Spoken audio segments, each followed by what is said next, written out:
Hey, Beau. What are we doing? Quad journey, YPO Valley. Gonna ramble. Off-road stage. What? 808 stage. Is this off-road fury, real life? Yeah. What's going on, Adrian? Taking a break from the fishing poles today, and we're gonna jump on some quads. Go explore Waipio Valley. Brought a Beau. Got exactly a year ago. These tickets for 3 people. Yep. Cool gift. And ATV tour for 3.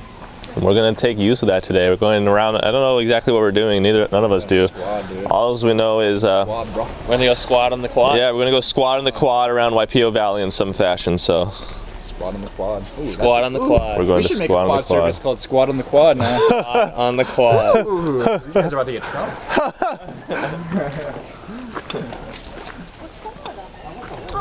This is Sean's house, everybody. That's his chicken. Yeah, that's his chicken. Dangalang Chicken's Slang actually his lives right there. Where's my feed, bro? I'll sit there. Come on, bro. I'm a little bit short on rent, but next month I got you. I got you next month. I'm sorry. No, I need more chicken feed than this, Sean. Yeah. Alright, so where are you guys from? Waikoloa? Alright, long drive then, long drive. A little bit. I'm Rez. Kapono? Kapono. Stan. Dan. Oh, And Mo? boom. Beau. Yeah. Alright, Beau, Stan, and Kapono. Alright, welcome guys. Pass them. Yeah, woo! Alright.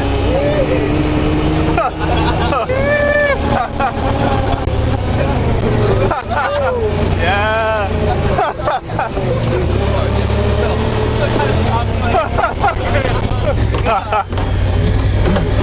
Oh, we're gonna be like pros. We're like, oh, I've been on that already. Yeah, yeah. So you guys riding a quad, I imagine? Yes.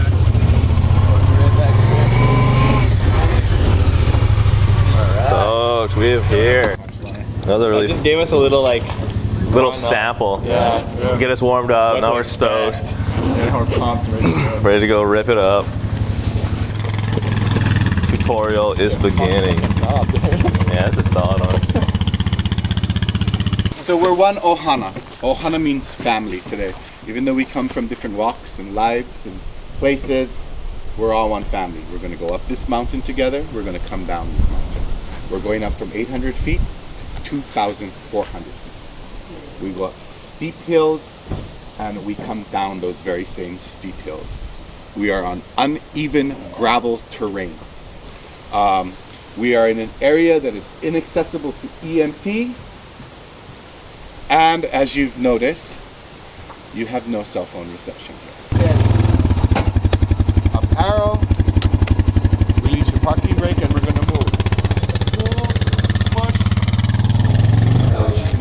Here's the don't get sued policy.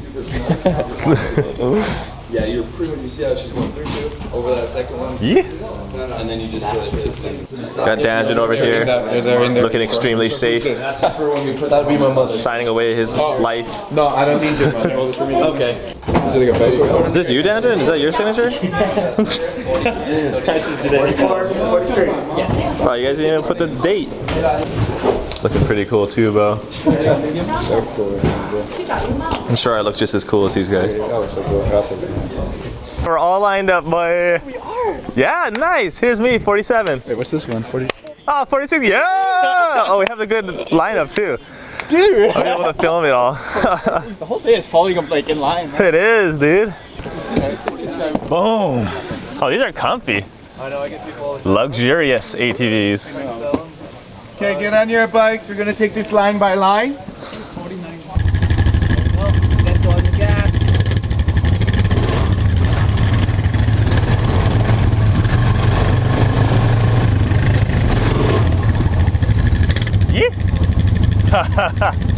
Stoked.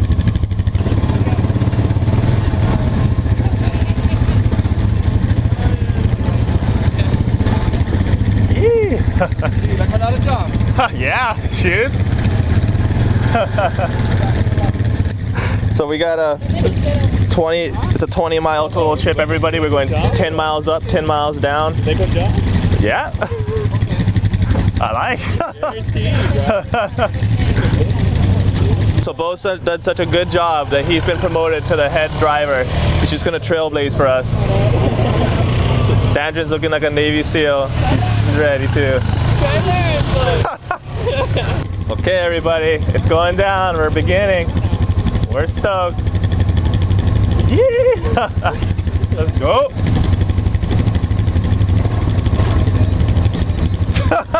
Take it easy, This is Braddahs on the quads, coming straight from Waipio Valley.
Eucalyptus forest, everyone. Eucalyptus trees all around us. These trees are here. They're actually been planned to be farmed, so they're currently a lot of them are actually being cut down on the other side of the Honolulu area. And those eucalyptus trees are being shipped out from Kauai High over to China to become pressboard. So basically all these trees here, this is basically just a big farm.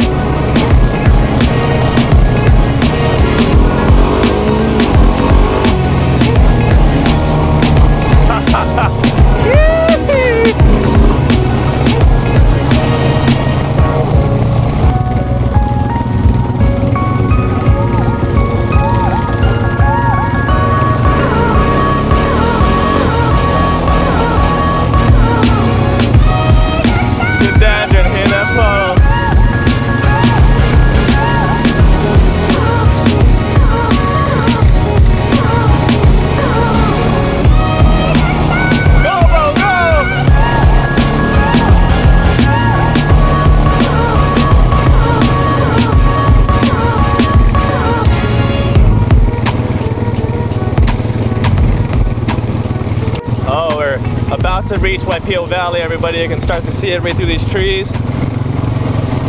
Once we get there, it's gonna be sick.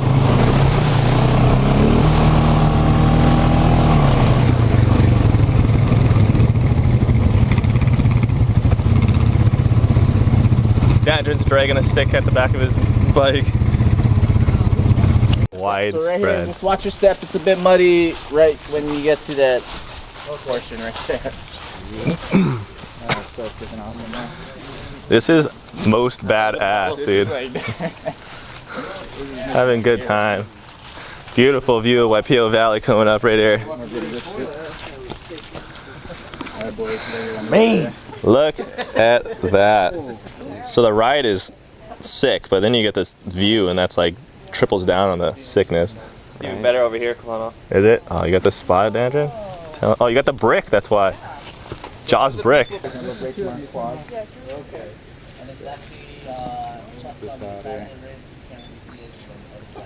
Beautiful view. YPO Valley is such an epic place. You see the Lo'i down there?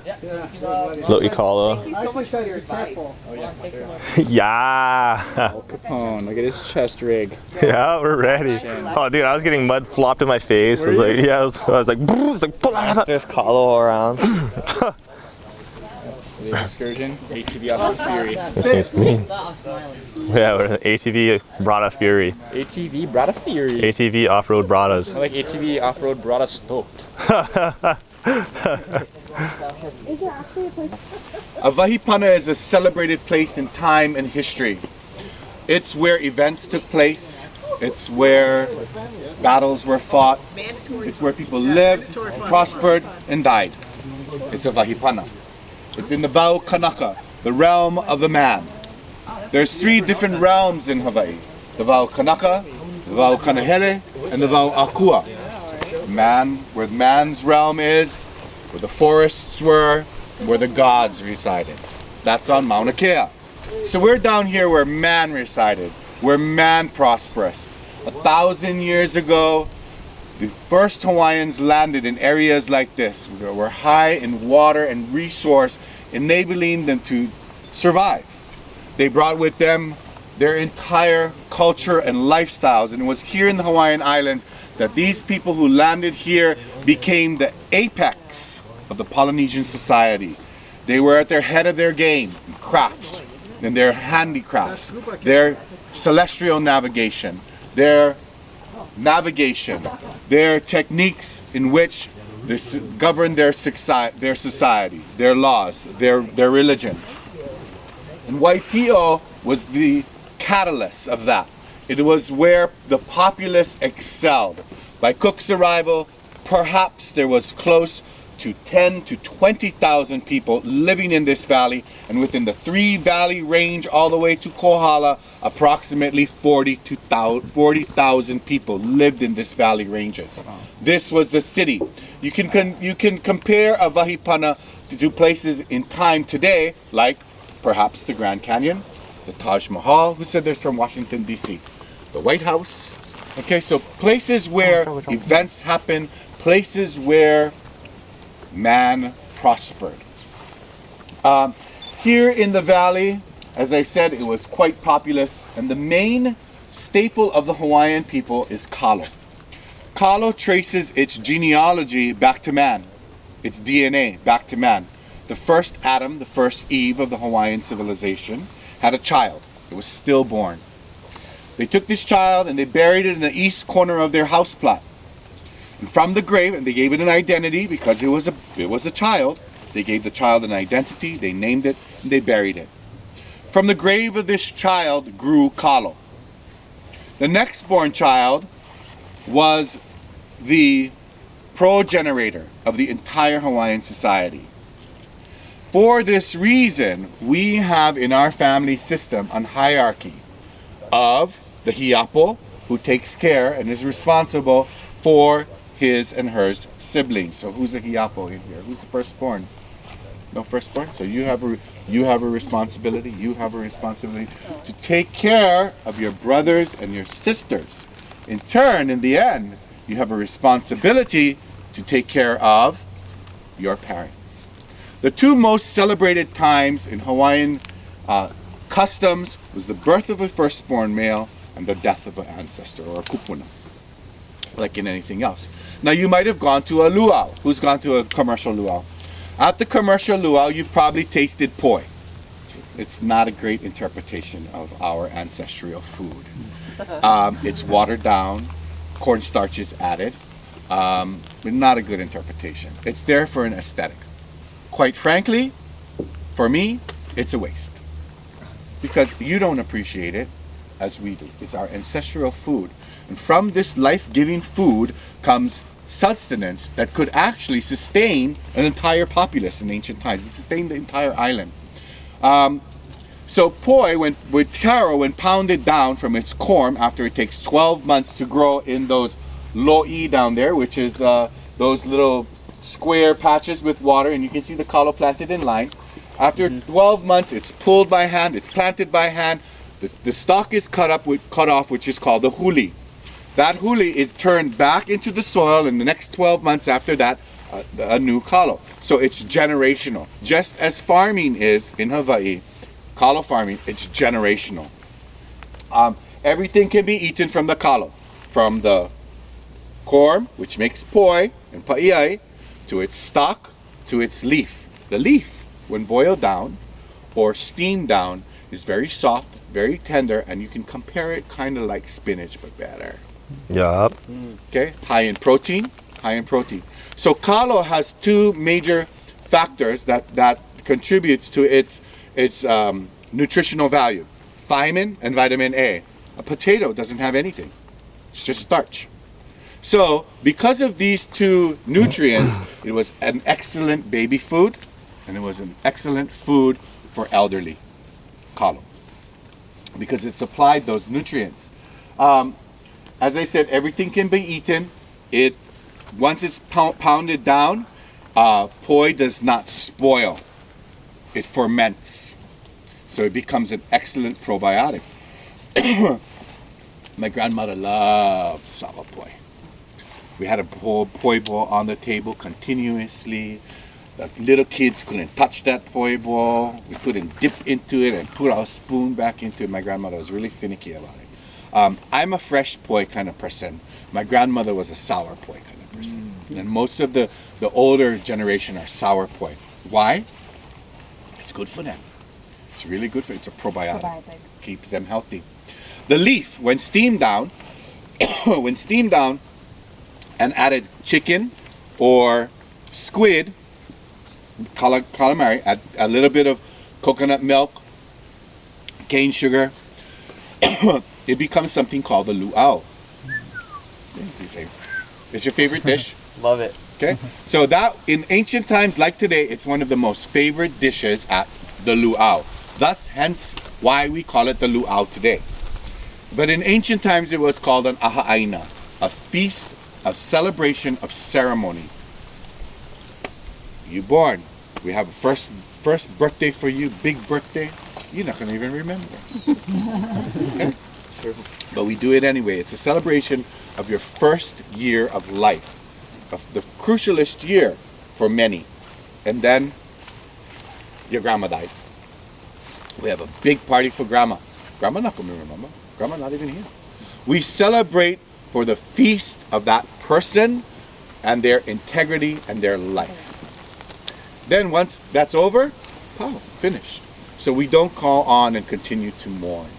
So that's what YPO was. It was a source of water, place where history is abound, mythology is abound. It was once lined with large temples of state in the front of the valley, a royal mausoleum, a royal compound, large fish ponds that could could feed people in one sitting, about 500 people in one sitting.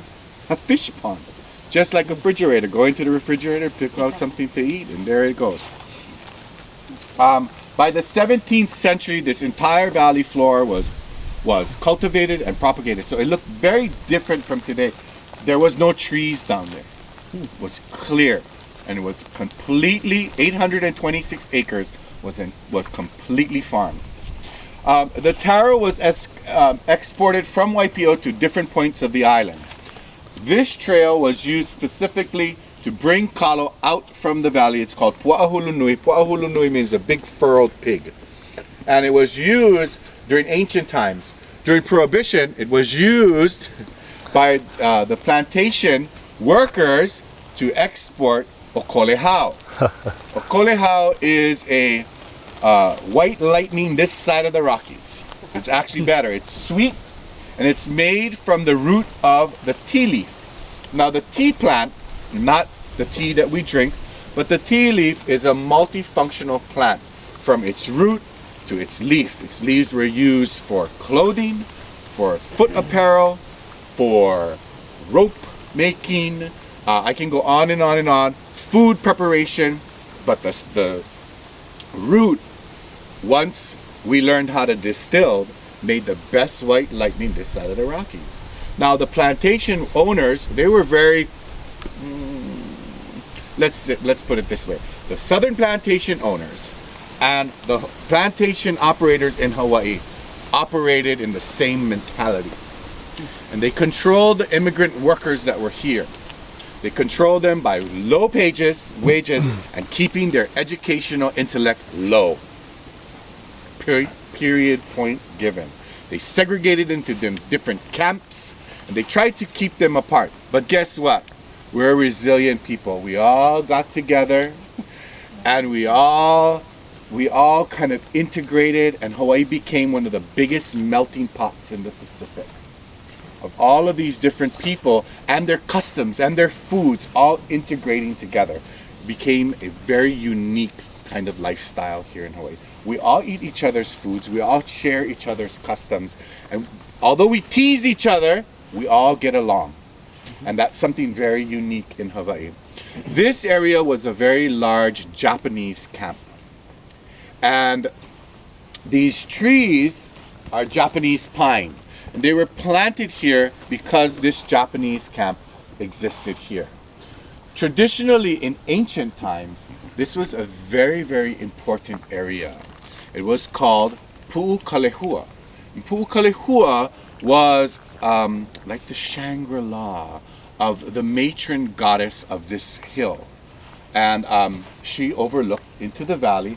And Pu'ukalehua refers to the massive stands of old Ohi'alehua that was here. This is the tree right here that I'm talking about. It is a family to the myrtle. Now the flora and fauna of Hawaii got here on its own means through jetway systems, through air, through bird feathers, and Hawaii's flora and fauna today are at top rate of the endangered species list, and we have the fastest decline and extinction rate in the world of our native species. So this tree is quite unique. It's a family to the myrtle, but it's like a legume. It's the first to grow on lichen on lava. It secretes nitrogen and phosphorus into the ground, and it's responsible for the beautiful soil that you're standing on today. Today, it's under threat from a new disease that's wiping out thousands of acres, not hundreds of thousands yet. And it is called rapid ohia death. It is a spore-borne virus that hits the tree, and in 30 days, the tree dies. We have no remedy for this new airborne disease. So it's quite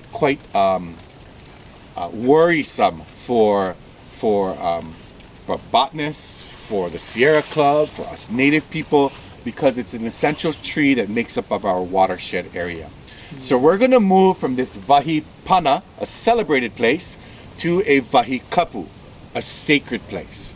In the past, we operated primarily as a recreational kind of business, where we took you up there. There was no mention of a wahi kapu and what it entailed. We let you splash and scream and dive off the rocks. We don't do that any longer.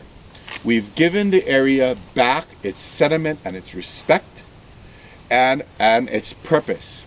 The purpose was when the aristocracy would pilgrim to this area, they would go to this area to receive benevolence, to receive insight, to receive rejuvenation, receive healing from these waters. It is both artesian and overland.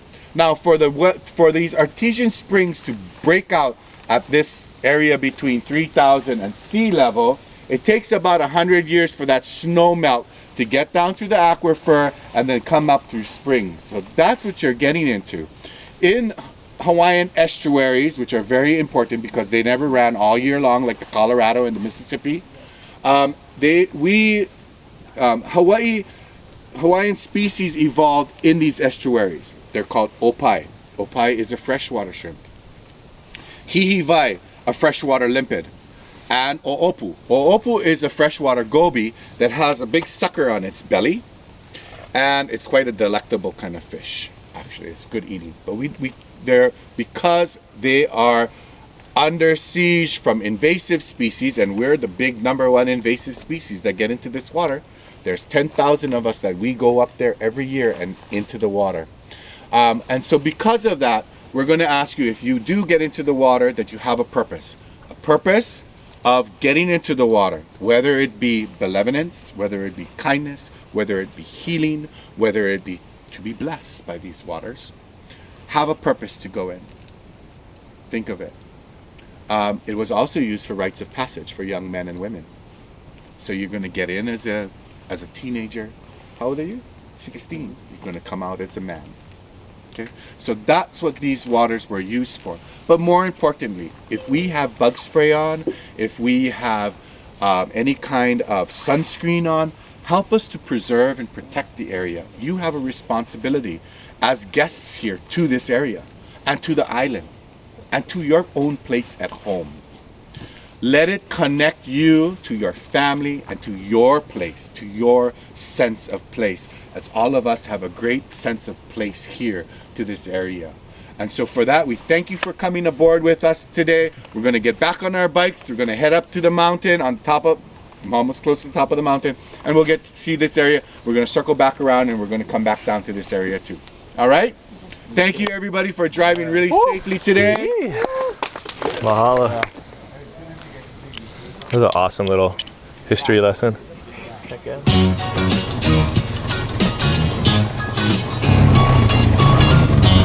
Oh, Daniel's hitting the poles.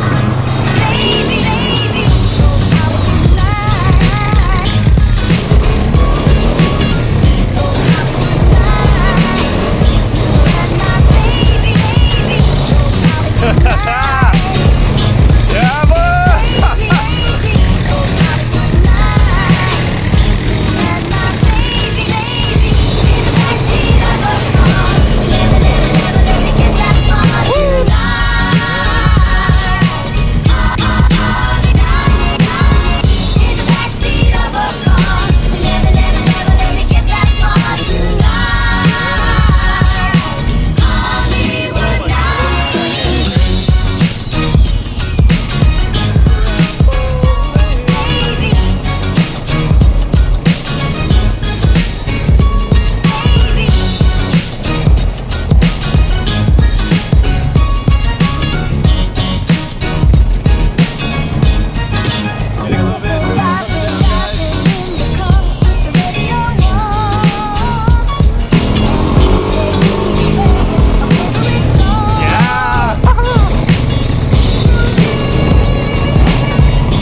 That was sick. You guys can remove those helmets, leave it on your bike, don't leave it upside down. That was awesome. Trying to get up here. Don't leave it upside down. Oh, you're keeping your seal cap? I got my cap on. I'll keep my seal cap on too then. Cat bomb, but it looks nice to you, That's how people Oh, dude, some of those puddles I hit got me so muddy. That one girl got booted off the quad. Oh, for what? Behind us. What happened? That one Asian girl that like Couldn't handle. yeah. Dude, I was like mud everywhere. Look at that, dude. Except for, That's how you hit puddles. except for my shoes, I'm like pretty okay. I was puddles everywhere. Dude, that was awesome, dude. That was sick. That was fun. That was mine. That's like ripping them or what? Yeah, you need a little bit more. You need a little more ripping going, dude. You're medium rip. Those guys aren't shower caps, so you might want to leave them with the hats still. They just absorb water. They look so cool. Yeah. Alright guys, so grab what you guys need. We're gonna make our way down these stairs. There's a little handrail to make sure that you Got my back. don't fall. And then again, yeah, just make your way. Oh, you get your stuff. Yeah, it's pretty intense.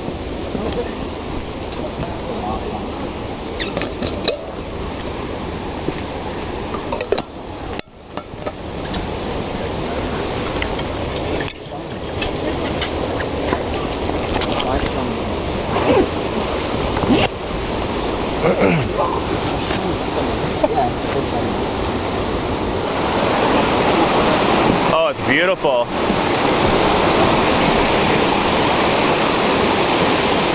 dude. This area is awesome. Just stay on that road. The top of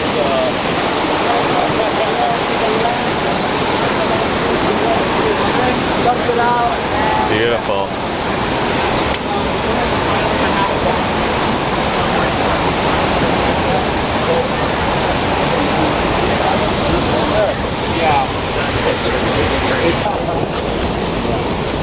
Oh, that was some fire jerky, dude. It is like crispy jerky stuff. Let me squeeze great bar. Where'd you guys get this one? Heavily. Got some green ponchos for you guys. All right, everybody, we're back on the road again. Now we're going on another long run, about 3 miles, he said.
What's that? Such a better view than the lookout. Oh, it was over there? Yeah. Oh, wow. So that first stop we made was right there in those trees. Now we made it down here. Wow, look at the waterfall. That's unreal.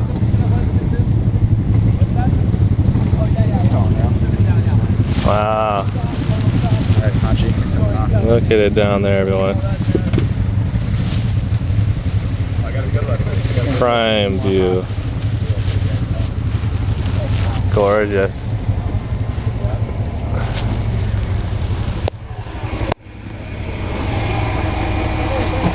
Where was the zone we were just swimming at? We're so Hiilawe, the right side. We're up about 1.5 miles from there. From there? Yeah, on that same river. The one okay. on the left, Kalo, is more cut off because some of the waterways that feed into it up top are getting cut off by the ditch. And then I think they re-diverted some of that water into the main Hiilawe flow as opposed to like keeping them both going. But the section right there that's flowing is essentially just like a little spring. Wow. Then yeah, and so, since it's been so rainy, it's overflowing the spring like even lower. So that's why you get a little trickle. You don't always see the second trickle. Is the trash bag over Yeah, we got a trash bag right in that. That's that white bag right. So once again, guys, this is our best view into Waipio Valley. All right, guys. So like Punahele introduced you guys to Waipio Valley, here we are. this is our nicest view. Back in the day, the helicopters used to fly through, but we got some residents down here, and so they actually vetoed that because they'd fly in, they'd be taking pictures of people in their outdoor showers, you know, waking babies up with their helicopter noise and stuff. And so this is, again, this is our nicest view. The residents down here, we got less than 100 full-time residents, give or take about 60. There's no electricity, there's no running water, there's no cell phone service, there's no 4G, 3G, there's only 0G, or as we like to say, there's only OGs living down there. And so this is what we like to call old Hawaii right here, because if you replace those tin roofs with grass shacks, you'd be looking sort of into a timepiece. Like Punahele said, the whole acreage would have been all taro fields, Kalo.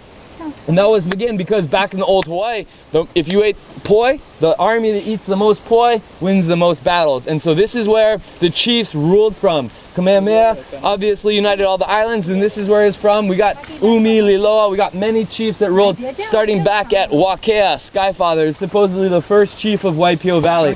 And so again, this is a very significant location. It's considered the Valley of the Kings. It's, you know, plentiful in food. The protection is really what, you know, the chiefs were after. But again, this is the spot. All right, guys, so Puna shared with you guys some facts today about Waipio Valley. I just want to reiterate a couple. We've got the largest black sand beach in the state of Hawaii down at the front.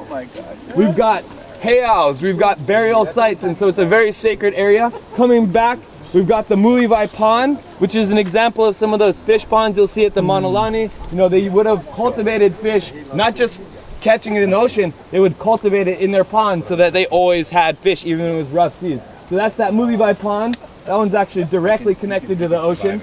We got the Z Trail, which takes you 8 miles over to Waimanu, which is the next valley over. Waimanu is got 9 campsites, and that's pretty much, if Waipio Valley isn't far enough away from society, you got to go all the way out to Waimanu. And so that's a beautiful spot, and that's home to our tallest waterfall in the state. But to our left, we have our our second tallest, pardon me, and this is Hiilawe. This is a very significant water source, because it provides about 1/3 of the water for this valley. People use it for farming, for bathing, and in old Hawaii, the women and children would gather at the bottom of that pool, and that's where the women would give birth. No kane, no men were allowed in that area. And so that water is the water that we swam in earlier. And so when we swam there, when we asked you guys to lead that respect, it's because that water is shared with the valley down here. And so I'll just share a brief story about Hiilawe. This is stuff not in a book. This is stuff that gets passed on word of mouth. That's pretty much how the Hawaiian language was passed down. And so there's different versions, but this is one that I really like, and I got added a little bit more to it the other day when I was with one of the other guides. But essentially, Hiilawe was a maiden of Waipio, and she was of high class. Huakaloa might not have been as high class, and was, you know, he wasn't considered to be worthy of Hiilawe as far as the king thought. And so these two lovers, they said, you know, we don't really care about that because we really love each other. They would hang out here on this Kunaka Ridge underneath a big kukui nut tree. And you know about kukui, that's that light, that's that fire. And so they would hang out there, and they would be romantic, and their fire was hot. They had a very passionate love, and so they didn't care what the king said. But the king, you'd always see them hanging out up there, and one day he said, I had enough. And so he sent his men after them. And so they went running up this hill, trying to get away together. And when they got up to these rivers, the men were pretty much had gotten there, and they were cornered. They couldn't do anything. And so they looked at each other, and something in the wind told them, the only way for us to be together is to jump. And so they jumped from the edge of those cliffs, and true enough, one or another god took pity and really just saw the beauty in that love, and they couldn't let it die. And so as they fell, they transitioned into these two waterfalls. They don't start together, but at the bottom they meet and they fall into the same waterway. And so in this, they are said to flow together forever, and they're immortalized in those two waterfalls. And so all good mo'olelo stories of Hawaii have a moral. Can anyone fancy guessing what the moral of this story is? Love? Love wins. Love always survives. True love will last the eternity. And so, you know, we in Hawaii, we're passionate about our places, and so same with old Hawaii. They you know, this waterway again, provides for the valley. It's love. It's an internal love that nourishes this place. And so, you know, if any of you guys can take anything home with you guys, again, take that aloha, that ohana, that mahalo, and take, you know, this right here, this beauty of this water that just provides the nourishment. You know, water is life, guys. And so you guys came out today. You guys got a little moisture on your faces from those puddles, little splashes. Good on you guys. You guys came out. You guys get to see a little bit of old Hawaii. Good on you guys for that. And, you know, we appreciate you guys coming out, because without you guys coming out today, we wouldn't be out here. Take a second with the view, a last minute photo, and then jump on those bikes and we'll start to make our way down to our barn. Thank you. Is that one a waterfall over there too? All right, everybody, we're going on our last little trek down the hill, back to where we started. Dude, this has been a ton of fun.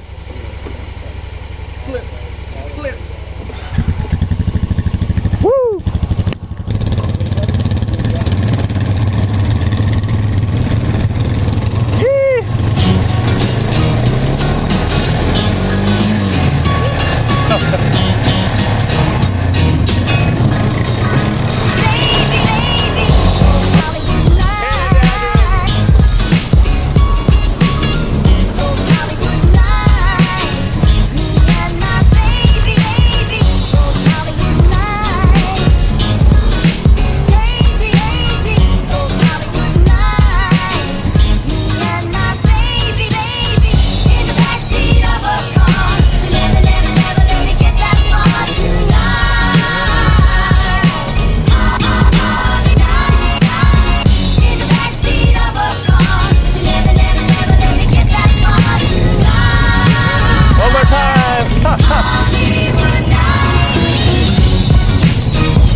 Alright guys, that was sick.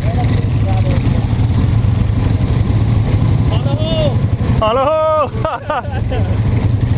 Aloha right there! Aloha! That was pretty damn fun. Everybody should yell hanaho when we get in here. Aloha! One more round! Yeah, pay for another one. Helmet's over here. Helmet's over here. Helmet. We're not going to put those back on the racks. No, helmet's over here, guys. Helmet's over here. Making our way back to the road. 2 warm seats. Passing Sean's landlord again. Oh, excuse me. Sean's landlord. Alright. Okay, everybody. Okay, cut. Alright, everybody. About halfway through our malasadas from Tex Drive-In. These are so good. Yeah, these are just refreshing after our little adventure there. Yeah, that was a really good time. It was a blast. It was amazing. Thanks again for taking us, Braddahs. No problem, man. Glad you guys could come. Hooking it up. Hooking it up. You guys made it way more fun. That was great. So, all right, everybody. Shoots. Malasada.